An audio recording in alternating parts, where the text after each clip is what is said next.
ஆச்சி பாதாம் ட்ரிங்க். ஆச்சி பாதாம் ட்ரிங்க் ஒன்னு வாங்கினா ஒன்னு ஃப்ரீ. சுதந்திர இந்தியாவில் இன்றும் கட்ட பஞ்சாயத்து என்பது நடந்து கொண்டுதான் இருக்கிறது. அந்த கட்ட பஞ்சாயத்தை ரவுடிகள் மட்டும் நடத்துவதில்லை.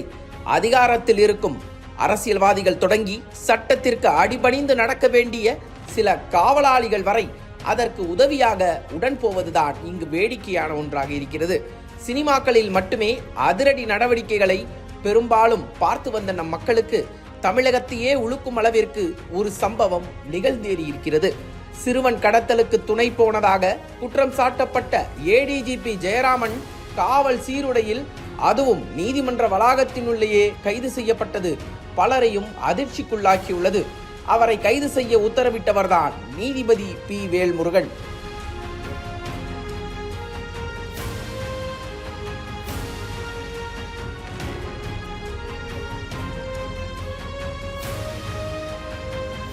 யார் இந்த நீதிபதி பி. வேல்முருகன்?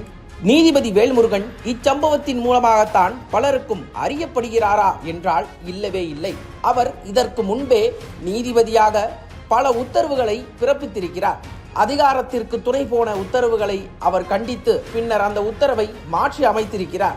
திண்டுக்கல் மாவட்டத்தில் உள்ள தாமரபாடி என்னும் சிறு கிராமத்தில் 9/6/1965 பிறந்தார்.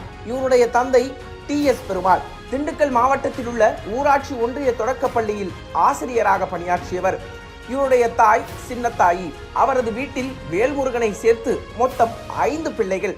தாமரைப்பாடி ஊராட்சி தொடக்கப்பள்ளியில் 8ஆம் வகுப்பு வரை படித்தவர் உயர்நிலை பள்ளி படிப்பை கோவிலூரில் உள்ள CSMA பள்ளியில் பயின்றார். சிறு வயதிலிருந்து சட்டத்தின் மீது ஆர்வம் கொண்டவராக இருந்ததால் மதுரை சட்டக்கல்லூரியில் இளநிலை சட்டம் படிப்பை பயின்றார். 1996ஆம் ஆண்டு வழக்கறிஞராக பதிவு செய்தார். திண்டுக்கல் SA ராமச்சந்திரன் ஐயர் மூத்த வழக்கறிஞர் CR ஸ்ரீதரன் அலுவலகத்தில் சேர்ந்தார். அதன் பின் மாவட்ட நீதிபதியாக 6/6/2005ஆம் ஆண்டு நியமிக்கப்பட்டார். சிவகங்கையில் பயிற்சி மாவட்ட நீதிபதியாக பணியில் சேர்ந்தார். அதன் பிறகு மதுரையில் கூடுதல் மாவட்ட நீதிபதி, கரிக்கால் மாவட்ட நீதிபதி, எழும்பூர் பொருளாதார குற்றவியல் நீதிமன்றம், திருச்சிராப்பள்ளி முதன்மை மாவட்ட நீதிபதி, பாண்டிச்சேரி தலைமை நீதிபதி மற்றும் சென்னை உயர்நீதிமன்ற பதிவாளர் விஜிலன்ஸ் எனப்படும் பல்வேறு இடங்களில் பணியாற்றினார்.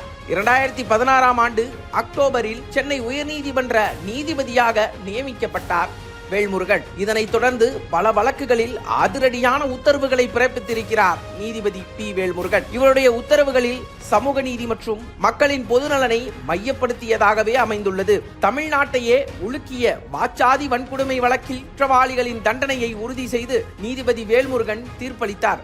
அது மட்டுமல்லாது பாதிக்கப்பட்டவர்களுக்கு அரசு சார்பில் 10 லட்சம் இழப்பீடு வழங்கவும் உத்தரவிட்டிருந்தார். அவர்களுக்கு தர வேண்டிய இழப்பீட்டில் 5% குற்றம் சாட்டப்பட்டவர்களிடம் பெற்று பாதிக்கப்பட்டவர்களுக்கு இழப்பீடு தொகையை தரவும் உத்தரவிட்டார். சிறுமியை பாலியல் வன்கொடுமை செய்துவிட்டு பின்னர் பாதிக்கப்பட்டவரை திருமணம் செய்து கொண்டாலும் அவர்கள் மீது இருக்கும் போக்சோ வழக்கு ரத்து செய்யப்பட மாட்டாதும் என்றார். பட்டியலிட்டவர்களுக்கான பஞ்சமி நிலத்தை வேறு சமூகத்தை சேர்ந்தவர்கள் வாங்கி சொத்துக்களாக சேர்த்து வந்ததையும் கண்டித்து அந்த நிலங்களின் பட்டாக்களை மீட்டு உரியவர்களுக்கு மறுவிநியோகம் செய்திடவும் உத்தரவிட்டார்.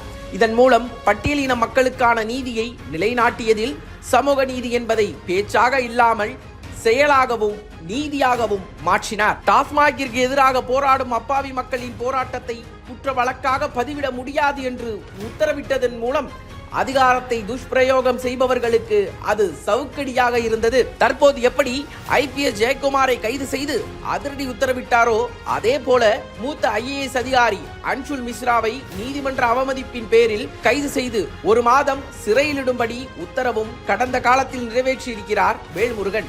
தமிழ்நாட்டை ஆண்ட 2 திராவிட கட்சிகளையும் கண்டித்து நீதிமன்றங்களின் கருத்து தெரிவித்திருக்கிறார். ஒருமுறை முன்னாள் உயர்கல்வித்துறை அமைச்சர் பொன்முடி சைவம் வைணவம் குறித்து சர்ச்சையாக பேசினார்.